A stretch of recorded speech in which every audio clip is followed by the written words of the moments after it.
Ladies and gentlemen, good day and welcome to the LTM investor call.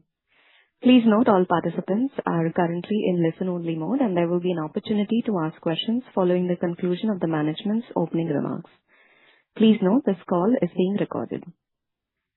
During the call, we could make forward-looking statements. These statements consider the environment as we see today and carry risks and uncertainties that could cause our actual results to differ materially from those expressed in today's call. We do not undertake to update any forward-looking statements made on this call. I now hand the call over to Mr. Venu Lambu, Chief Executive Officer and Managing Director at LTM Limited. Over to you. Thank you, Binba. Good morning, everyone. Firstly, thank you very much for joining the call in short notice. Along with me, I have Vipul Chandra, the CFO and the board member of LTM. Between I and Vipul, we will give you an overview of the very strategic and unique deal that we announced today morning. Let me take you through the overview of the transaction, and then happy to take your questions post that. I'm assuming that the slides are streamed, Binba, right? So we can. Yes, sir. Slides are visible. Okay, thank you. Firstly, we are very, very excited about the two fundamental aspects of this transaction. The first is about the deal construct. In the days where clients are navigating various complexities, whether it's a macroeconomic aspect, AI, transformational opportunities, and the geopolitical dynamics, the creativity aspect of how you create value to clients and to all our stakeholders is the cornerstone of every deal that we construct. And this is a testimonial of a business creativity deal where there is a win-win arrangement, there is a value creation opportunity for all the stakeholders. Let me take you through the key tenets of the deal. The first tenet of the deal is a proposed acquisition of Randstad's technology and consulting services business in Europe and Australia. As you all know, Randstad is world's leading talent company. They are a $24 billion plus corporation. Within the group, there was a dedicated business unit which was focused on technology and consulting services business in Europe and Australia. So we are talking about that asset. The technology and consulting services business across these two big markets comes to annualized revenue of 469 million euros. And we have a proposed enterprise value of 160 million euros on a cash and a debt-free basis. The geographies, the primary markets where we will get a great access, some of the marquee client logos are in the mainland Europe region. And continental Europe and the overall Europe has been a strategic growth focus area as part of our 5-year strategy. So hence it aligns very well, and I'll talk a bit more about that in the subsequent slides. The markets we're talking about predominantly is all the continental Europe, and we will also have access to the nearshore delivery centers in Romania and Portugal. This will strengthen our nearshore capabilities in addition to the centers that we have in Poland. The geographies that I spoke about, from Australia to the continental Europe, are completely white space for us. Our presence is subscale in these markets. So in that context, it's a white space geographic opportunity. Moving on to the verticals, it's the same approach. The verticals of aerospace, defense, automotive, utilities, which includes some of the marquee logos from the telecom sector, and the regional banks, is completely white space for us. Especially the first three verticals are hugely white space for us, both from a regional presence perspective and the vertical domain capability perspective.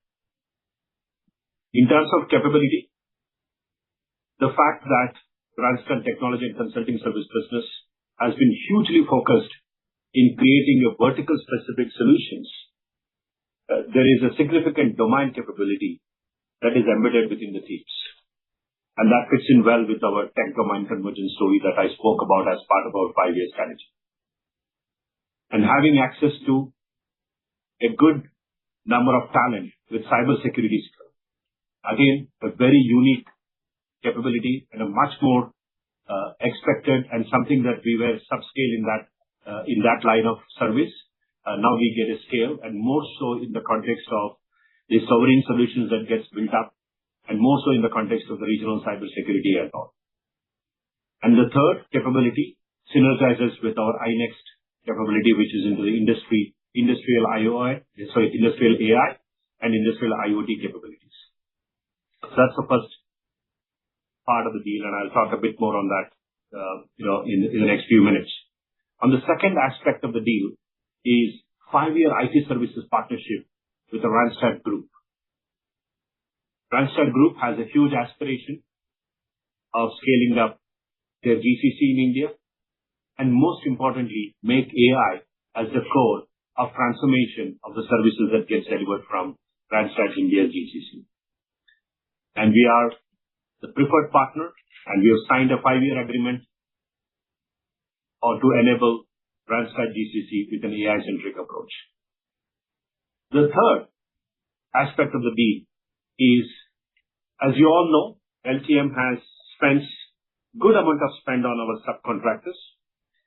We believe there is an opportunity in increasing the efficiency of our spend on subcons, and also ensuring we enhance our compliance and speed of response in dealing with our subcontractor workforce. So we're going to leverage the parent company Randstad Group's MSP capabilities, our managing our subcons, and most importantly, the contract covers the savings that we realize through the subcons. So these are the three aspects of the deal. Let me move on to the next one.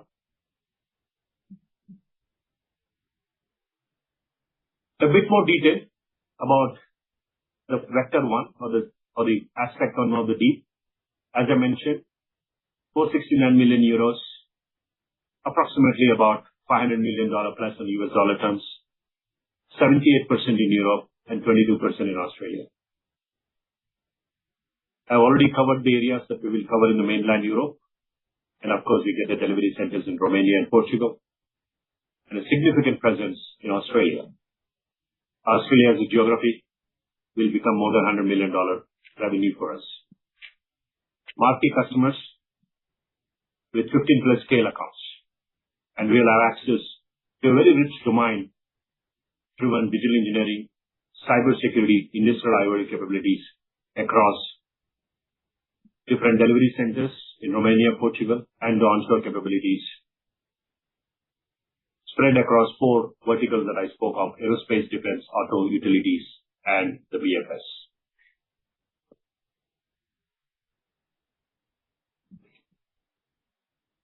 The other aspect of the talent is that we get access to the security cleared talent, which are extremely critical when servicing the aerospace and defense customers. And most importantly, these regions are consciously building the sovereign AI solutions, and for that you need talent which are not just about local, but also certified in the security standards that is needed to address the aerospace and defense sector. Some of the marquee client base, we are hugely excited about this, and this is where the real value creation opportunity lies for us.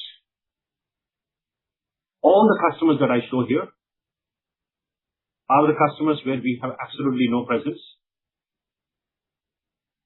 and that's a big headroom opportunity for us. In aerospace and defense, leading global aircraft OEM based out of Europe, one of the largest defense technology company, and the top 5 European aerospace and defense company are some of the marquee logos in the aerospace and defense. In the automotive sector, 3 out of the top 8 European auto manufacturers is the access that we will get. And we will have access to the top 5 European automotive suppliers and leading commercial vehicle OEM. In the utility segments, one of the largest European utility companies based out of France, 2 of the top 5 European telecom companies, and we also get access to the top 3 telecom and broadband companies in Australia. In BFS sector, 2 of the top 4 Australian banks and top 3 banks in France. And all these customers are the ones who have a global aspirations, and these clients have a huge need for the global delivery model. And that's the huge headroom that we see in the growth over here. Let me dwell a bit more on the complementary capabilities. On the left-hand side, as you all know, that our anchor market always has been North America, with 73% of our revenue coming from North America and 15 and 12% between Europe and emerging markets. The regional presence that I spoke about in continental Europe and Australia will only strengthen our vision of having a balanced portfolio in our business. We want to grow US faster, and we want to grow the other regions, especially Europe and emerging markets, much faster. The segments are hugely complementary. Our dominant presence in FS, tech services, consumer, and production complements very well with the newer verticals that we are going to inherit in aerospace and defense, automotive, and utilities. And the BFS in Australia will complement with our global BFS capability and strength that we have. In terms of capabilities, as you are all aware, that LTM pivoted itself into the AI-centric business with restructuring of 3 LOBs of iRun, iTransform, and Business AI, powered by our Blueverse agentic ecosystem. And now with a complementary domain and tech expertise that we get, we have a huge value creation opportunity in pivoting into the AI era, and most importantly, in the regulated industry and in the markets where the aspects of AI in the context of sovereign solutions and the regional AI applications will become significant. The global delivery with offshore scale of what we have will complement with the nearshore and onshore capabilities that we will get as part of this transaction. So in all aspects of the business, the market access, the capability access, and the delivery and our talent access are complementary to each other with a minimal overlap areas. And that's why we believe this is a huge value-accretive acquisition. And most importantly, this is a value-accretive deal for both the parties because of the 360 relationship that I spoke about. Let me go one at a time in terms of value-accretive for us at LTM. We get a huge scale advantage in Europe. Post-closure, we will be in excess of $1 billion business in Europe, and we will be 2x in APAC. And as I mentioned, we will be in excess of $100 million business in Australia. This will give us not just the scale advantage, but also the domain depth that is needed in the agentic AI era to have the large deals and to help our customers in transforming in the AI era. The second is sovereign AI is a head start. Both for the regulated industries and the high growth industries in these markets, the sovereign AI is identified as a high growth area. And we will get a head start into that as the market matures and as the market captures the momentum on the sovereign AI. The third, as the target entity is focused on 3 primary capabilities, and if you look at the capabilities that exist within LTM, is a huge opportunity for cross-sell and upsell. We can sell our enterprise platforms of SAP, Oracle, Cloud, Data, our interactive capabilities, and the business AI capabilities into these accounts, as these capabilities don't exist on the other side. So it is going to be hugely complementary and a huge cross-sell and upsell opportunity. The fourth aspect of value creation is about turbocharging our large deal winnability. We have demonstrated that throughout FY26, and this will only get strengthened more so in the context of Europe and also in the context of the global deals, which requires presence across all the major markets. Lastly, because of the global nature of our customers in US and also the global nature of the customers in Europe, the expanded regional scale and expertise will help in mapping and increasing our wallet share in our global multi-region customers. And thereby we can have a cross-pollination of expertise across the regions to scale.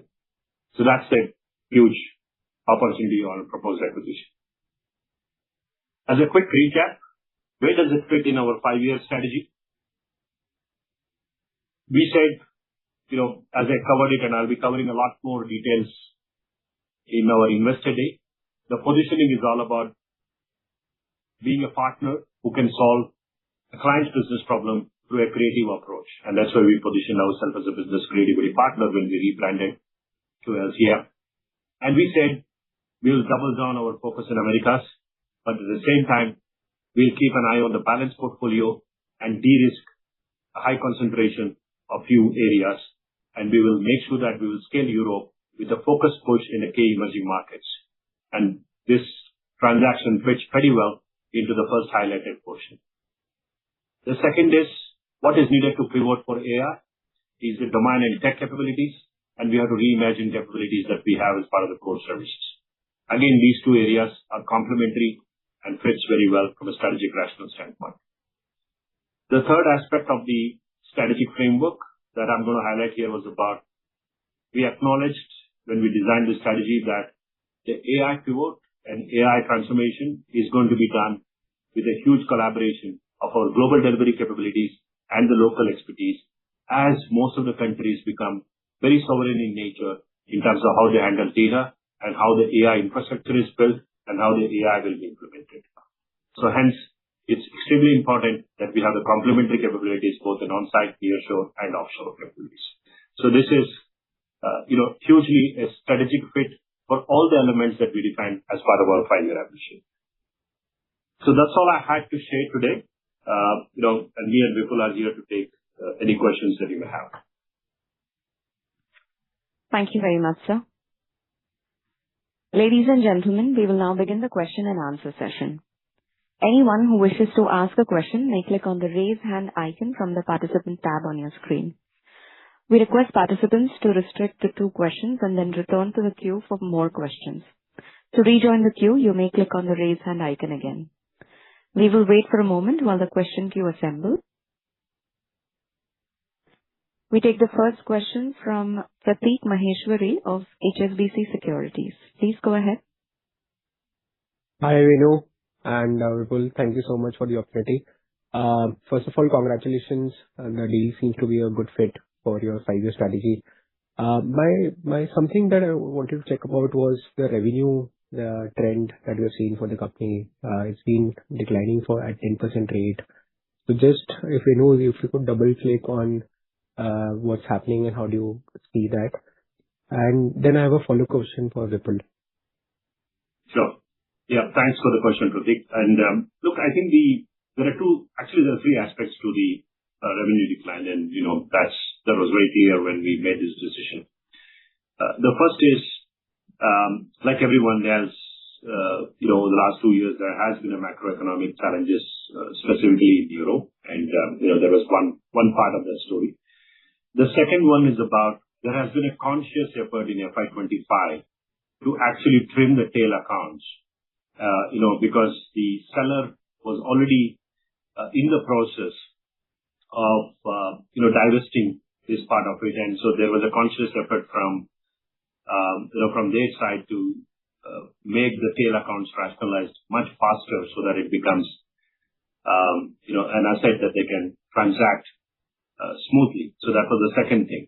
The third thing is that, and we have done this analysis, if you look at the clients that I spoke about, all these clients have a significant presence in India.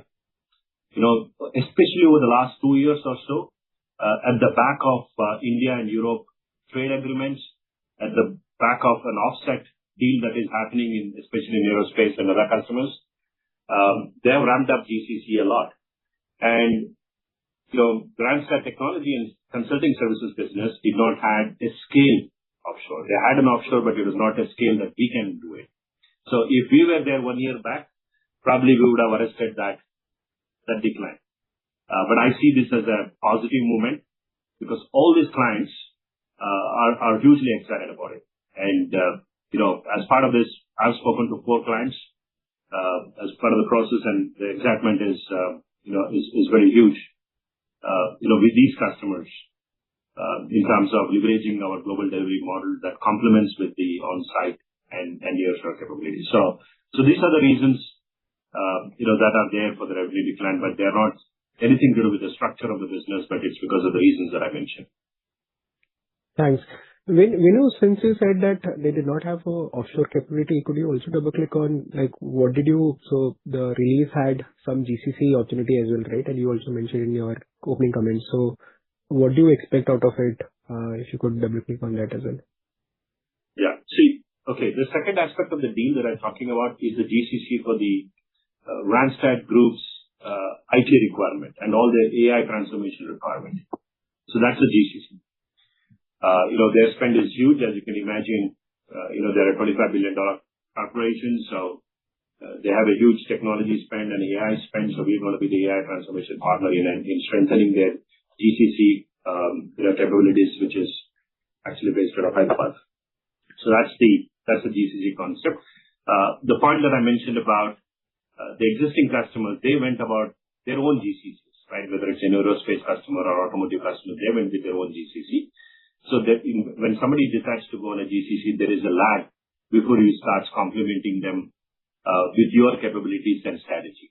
And that lag is what that resulted in decline in the later part of last year. Thanks, Vinu. My question for Vipul was, Vipul, how should we think about the margins? I see because they are more nearshore and on-site, the revenue per employee is about 3 times of average of LTM, right? So probably margin profile could be a little lower, right? So just want to understand, how do you think about the steady state margin impact on the P&L because of the deal, and also what do you expect in terms of your amortization and acquisition cost? Yeah. So, thanks, Pradeep. I think on the margin front, I can say that their gross margin on the on-site side is actually pretty good. I think what Venu touched upon right now on in terms of the limited offshore model which they had, if you take that out, the on-site margin is pretty good. I think coupled with our offshore muscle, the business has the potential to scale up on the margin side as well, pretty good. As far as what was the second question you were asking about? Can I just add one point to that? Sorry, just to add to the Vipul's point. We looked at the value creation with all the 3 aspects of the deal here, right? So there is margin in the deal one business, which, as Vipul said, there's a huge their gross margin is actually better than our gross margin for nearshore resources that we have in Poland versus the on-site and nearshore. Their gross margin is much better than ours, number one. Number 2 is that as part of the 360-degree value creation, there is a margin contribution coming from the deal 2 that I spoke about, which is the scaling of the GCC part of it. And the third is that I spoke about, increasing the efficiency on our subcon spend. So there is a savings realization as well on the deal 3 part of it. So for us, the contribution to the value comes from the 3 aspects of deal 1, deal 2, and deal 3. And in summary, I just want to say, there is going to be no material impact to the margin, for this year, even after closure. And for the next year, we have plan in place to make sure that there is no material impact. This will be on EBITDA, or this will be on EBIT as well? No material impact. This we are talking about the EBIT itself. Okay. And in terms of, I think the second question you asked about was the amortization, which of course will follow. But I think, if you look at the consideration and the amortization on that, I don't think it's going to be a very material, impact for us. And as Venu said, that we already have plans in place to, improve both the revenue and margin as we go forward. Thanks, Venu. Thanks, Vipul. Thank you for your answers. Thank you. Our next question is from Vibhor Singhal of Nuvama Equities. Please go ahead. Yeah. Hi. I hope I'm audible. Yes. Yeah. Hi, Venu. Hi, Vipul. Thanks for taking my question and congrats on this acquisition. Venu, just to continue from where the last question left. First of all, I think, as you mentioned that we acquired this European and Australian IT services business of Randstad. Does Randstad also have IT services and consulting business outside of these geographies, maybe in U.S. and some other domains? And if yes, then what would be the reason that we basically chose this part, apart from, of course, these being the white spaces for us? Secondly, you mentioned that basically the three reasons that we saw a revenue decline for these companies, for the company over the past couple of years. Given at the time that we have acquired and given that they have already trimmed down their tail accounts and all, do we expect to stem the decline in revenues going forward? And will this part of the business be also able to grow at our company growth rate? Let's say, for example, this year we're expecting mid to high single-digit growth rate. Will this part of business be also be able to grow in the same range? And just a related question, this business operates in the aerospace and auto verticals, in product design space as well, product engineering space as well. Does it kind of create any conflict of interest with the group company entities, or that is kind of all cleared and nothing that we need to worry about there? That will be a question for you. I'll just have one follow-up for Vipul after that. Okay. Let me cover one at a time. First, let me clarify the last point. That's an easy one, straight on. There is absolutely no conflict with any of our group company. We are very conscious about it. We are focused on significantly on AI-led software engineering, AI-led digital engineering. Sorry, there's somebody on mute. If you can go on mute, please. AI-led software engineering. We are very focused on bringing our data capabilities, as I mentioned, the cloud capabilities, focused on our business AI capabilities. Look at the opportunities in the enterprise platform, whether it's the enterprise apps like SAP, Oracle, JD Edwards, or ServiceNow, Salesforce practices that we have. Huge depth we have on our interactive practices. All that put together, is a huge opportunity there. The clients will always be common, right? We have that even in the current model, but the capabilities are always complementary. And also iNext capability, right? iNext has, is one of our differentiated area when it comes to the industrial AI capabilities part of it. It will be complementary to the iNext capabilities as well. Absolutely no conflict with that. It's, if at all, it can be more and more complementary on that, right?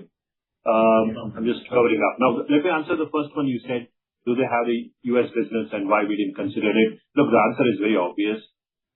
If we try to do this acquisition from a regional context in U.S., you will have more of overlap accounts. We are pretty much, well present in most of the verticals that we want to focus on. I don't think we would have got any great value creation opportunity if we had included in the scope. This was a very conscious decision that we had to create a balanced portfolio. We need to have a presence in Europe, and the markets that we are talking about in Europe are not the markets that you can easily build these capabilities organically. And more so in the current situation where the sovereign solutions and the solutions that you need to provide to the regulated industries needs a significant capabilities that complements with our global offshore capabilities. And most importantly, when we looked at the clientele base, it was like completely white space. Even if it is a BFS space, where we are pretty strong globally, the accounts that we are getting as part of the BFS, both in Australia and in Europe, are completely white space. We don't play in those accounts, so it's definitely complementary for us on that. That was a huge upside, and we don't see a value creation opportunity, by including U.S. and any other scope. This was a very targeted, focused market that fits into our strategy, and I wanted to go across that. What is the next question? Just one. Sorry, on the tail account, did you say? Look, there is a bit of a noise in the background. It becomes difficult for me to follow. Right. Just the question was on the revenue decline trajectory. Do you think that trimming of tail account is kind of complete and we can expect the company this part also grow at the company aspect? Yeah, that's a great question, Vibhor, right? My view is that I would assume a little bit more haircut in the short term, just to transform, the scale accounts. I mean, these are marquee accounts that I spoke about, right? Our focus should be a lot more on those accounts. And they are like, customers with a multi-billion-dollar tech spend and AI spend. So we want to make sure that our strategy of putting all our energy and focus on those accounts becomes extremely important.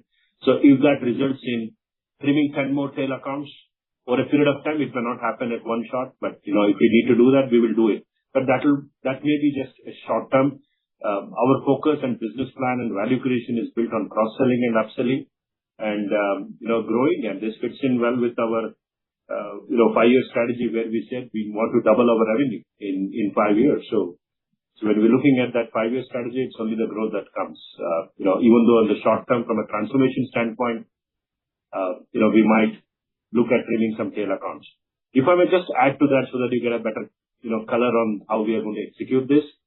We intend to keep this as a separate subsidiary of LTM so that we don't spend time on integration or anything. And as I said, since it is completely white space, both from the market standpoint as well as from the capability standpoint, there is no need for any sort of an integration as such, right? Apart from your functional integration like your finance, HR, those kind of aspects. The business, there's nothing to integrate. I mean, we are subscale in most of the markets. So it gives us a great opportunity not to get distracted, keep it standalone, focus on that, help the entity with all the capabilities that we can bring in LTM and cross and upsell in those accounts. So that's how we're going to focus on. Got it. Thank you so much for that very detailed answer, Venu. Just one quick question for Vipul. Vipul, you mentioned that we are expecting very minimal impact on the overall consolidated margins. And given we're acquiring at much lower than the book value and should not lead to any cash debt as well. Is it correct to assume that we will have this acquisition should be EPS accretive from day one? And also, what would be the DSO day profile of the acquisition? Okay. So in terms of the margin impact, as I already said, that it's going to be minimal or not really going to be there given our plans which we already have in place. And if the margin impact is not there, it's not going to be EPS diluted also. So to that extent, I think that answer is there itself. As far as the DSO profile is concerned, it's regular DSO profile which is there for any IT services kind of a company. It's not there is no abnormality out there. It's more or less in line with our own DSO profile as well. Got it. Great. Thank you so much for answering my questions and wish you all the best. Thank you. Thank you. Thank you. Our next question is from Ravi Menon of Axis Capital. Please go ahead. Hi, thank you for the opportunity and congrats on the acquisition. Well, first of all, near term at least, do you think that you need to make some sales and marketing investments because these are geographies that are relatively subscale for you, right? So you need, as you new sales team that'll go out there try to cross sell this because I don't think the existing Randstad digital sales team, if they are coming with it, they will still know your capabilities and be able to sell into these accounts, right? Ravi, the capability, the investment will be very minimal and will be more on the overlay stage.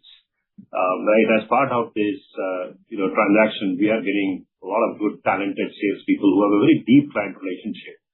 The clients that I spoke about, they're clients with a very material revenue, right? So that means there's already a deep front-end relationship that exists.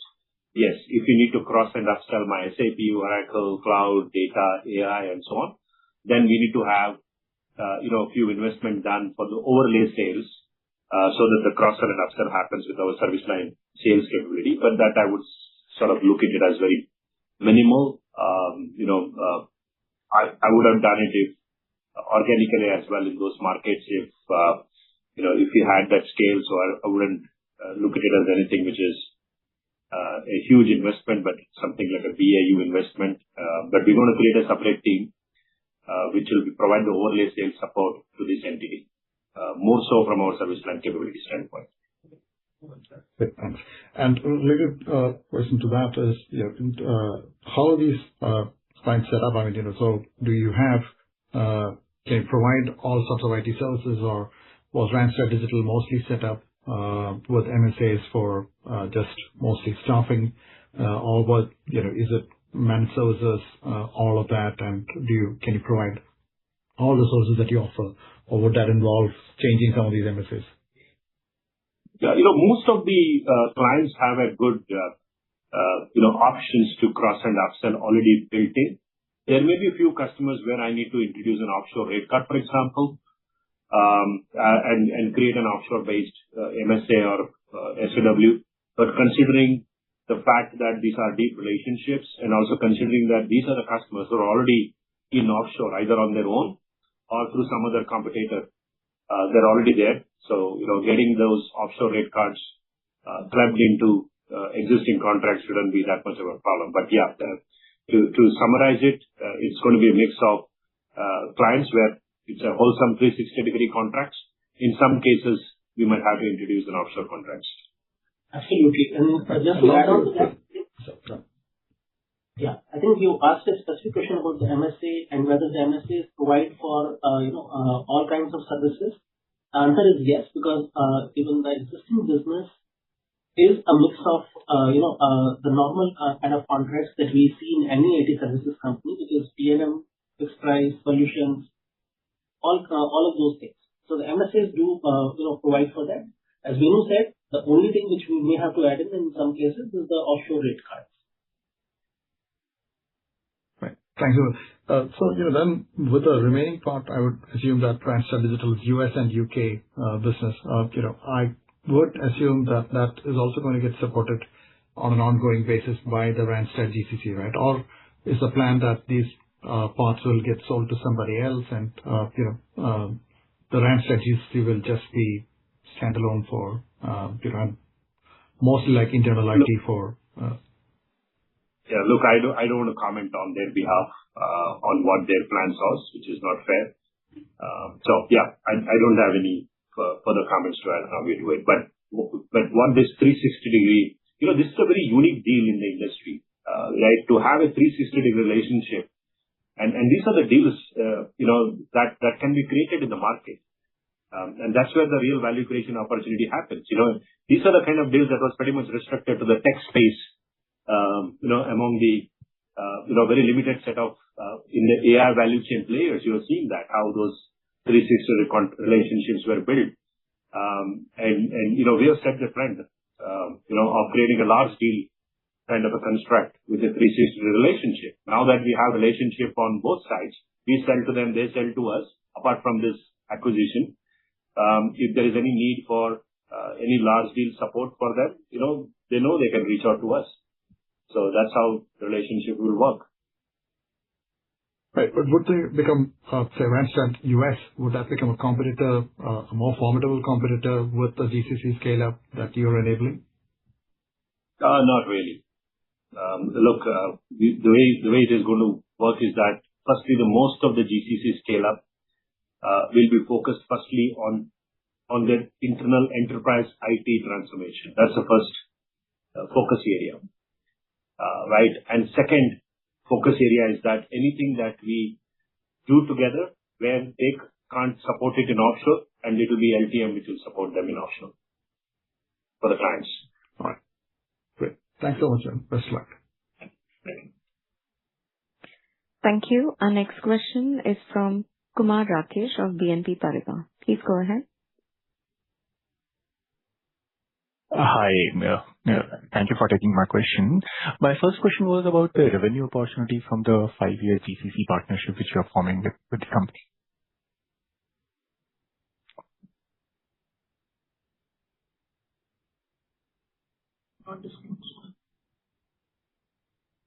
Yeah, look, I think the initial scope that we will ramp up will be closer to 50 to 60 million TCV. Because it's a 5-year relationship, but you have to start with some scope to begin with. So we have identified a scope which will start ramping up. At the same time, the closing happens for the deal one, and the initial scope value is somewhere around 55 to 60 million. Got that. And if this help you understand that how the deal conversation would have gone through, were you in the process of having a conversation around the GCC partnership in which this deal came along and you were asked to look at this asset, or it's the other way around that you were looking to expand your footprint and the GCC partnership came along with that? Yeah, look, I think, these kind of deals happens when you have access to the board. You create a strategic, proposition to the clients. And once you start discussing it sort of takes its own shape through various discussions and various ideation that happens between both the teams. And that's exactly what happened. So, there was a relationship at the board level and, we had a proposition to put across to them, and that one led to the other. And then, as you can imagine, any large deal for that matter, it goes through its own ideation process and collaboration process before we come to a point where we say, okay, now we have a right shape and we can sign on this deal. That's exactly what happened here. Got that. And finally, on the rationale part, I understand that it helps LTM address the white spaces by geography and vertical. But the kind of environment in which we have, many of the peers of yours are focusing aggressively on building capability side, and this doesn't seem to be addressing enough on building out capability. So do you think this is the best use of cash at this time to expansion in the white spaces by geography and vertical? And you may still remain subscale in those vertical and geography especially. Look, I think, probably I didn't articulate the second aspect of the white space. There are, the white space, not just in the client acquisition, which is extremely critical, right? So, because these are the clients where we can sell a lot of capabilities that we already have. And the second is the white space on the capabilities that complements.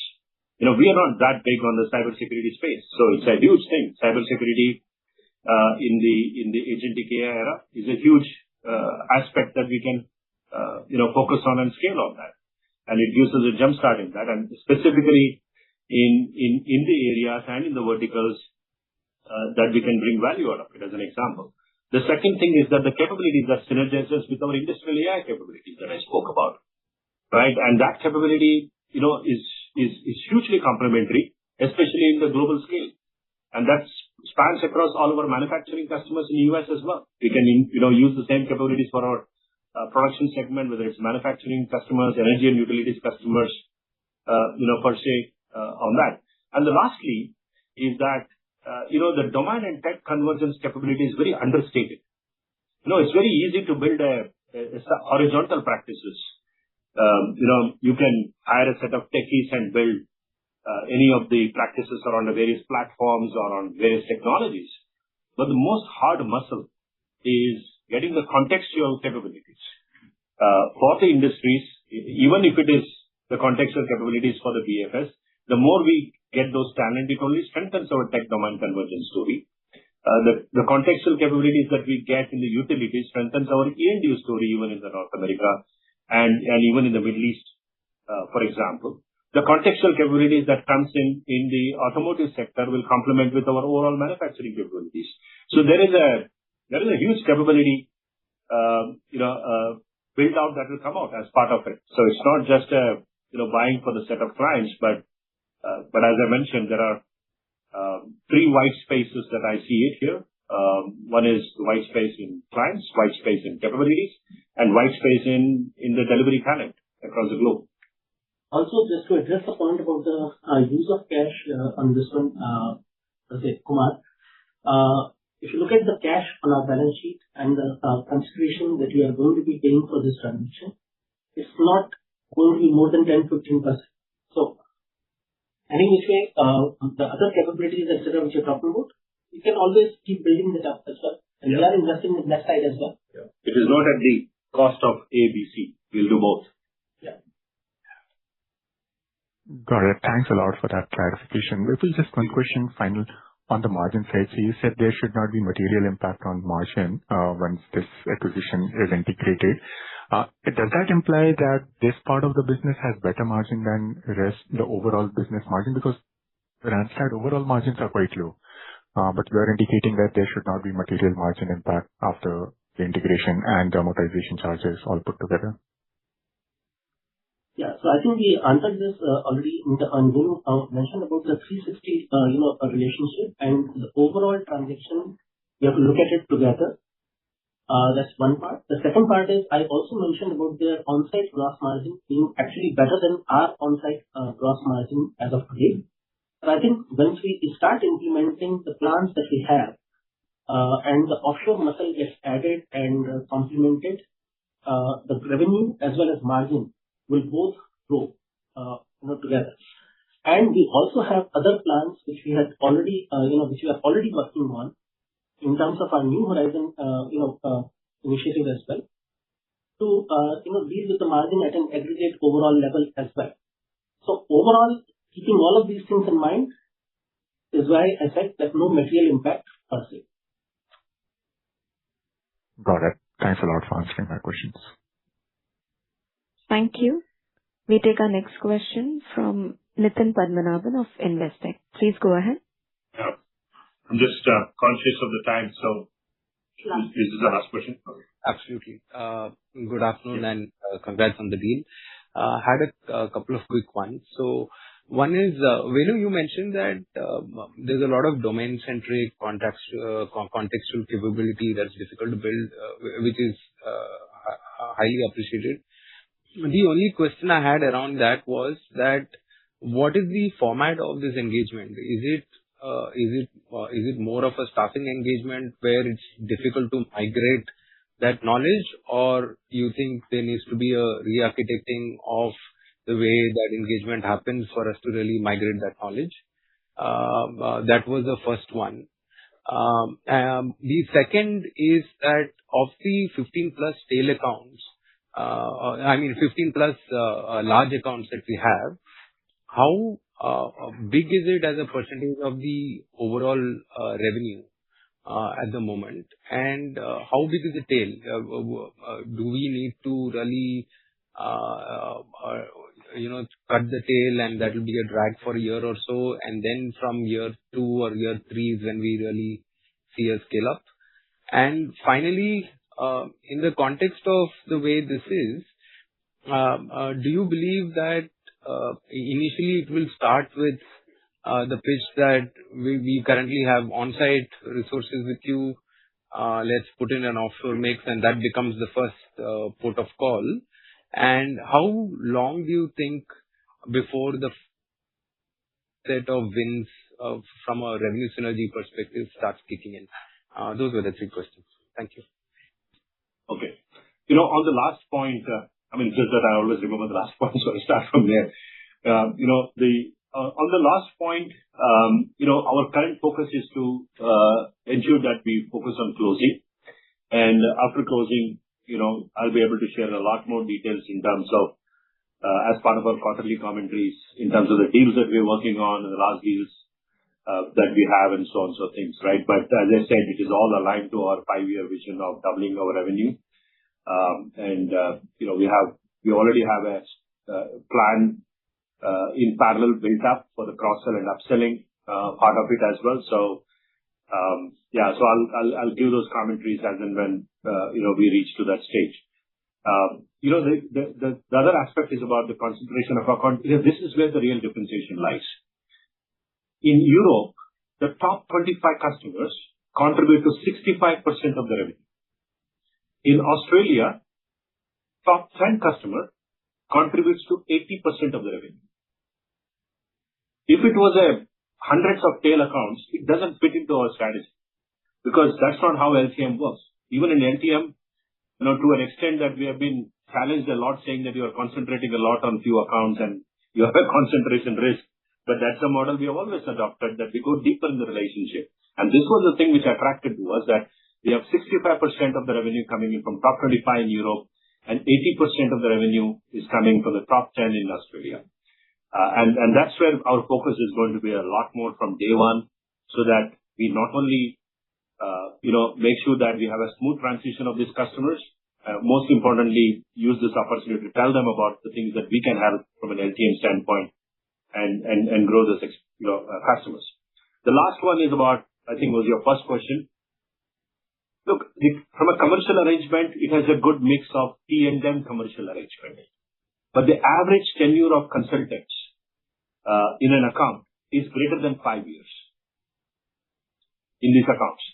In fact, there are the highly experienced consultants that when we looked at the tenure of them in the accounts, is almost 7 to 8 years in one account, which is a very good, even from an offshore standard perspective, to have that. So, we need to make sure that we retain that stickiness of the talent of the customers, so that the demand context remains in the ecosystem, and most importantly, we strengthen it with our domain capability that exists within LTM, at a global level. So that's how I would look at it. But yeah, the commercial arrangement are a mix of T&M, managed services, and so on. But yes, it has a significant commercial arrangements of T&M. But what gives us an assurance is that the tenure of the consultants in an account, that's our analysis we did, and that tenure is a very long tenure in an account. Yeah. So just a quick follow-up on that one. If you could correct me if I'm wrong. So these people have been with the client for multiple years. So obviously they are valuable and very core to the client, and usually they wouldn't want to let go of those people. How fungible is the knowledge transfer for us to be able to use those same people to drive things? Because these will be controlled by the client. So I'm just trying to ask you about the assumption on being able to use those same people to drive new deal creation when they are completely controlled by the client. So that's the only assumption that I worry about, and wanted your thoughts there. Yeah, look, I think that happens especially in accounts where you have the long tenure consultants, and in those engagements, even in our current business, where clients have a say on the resources, movement, and so on.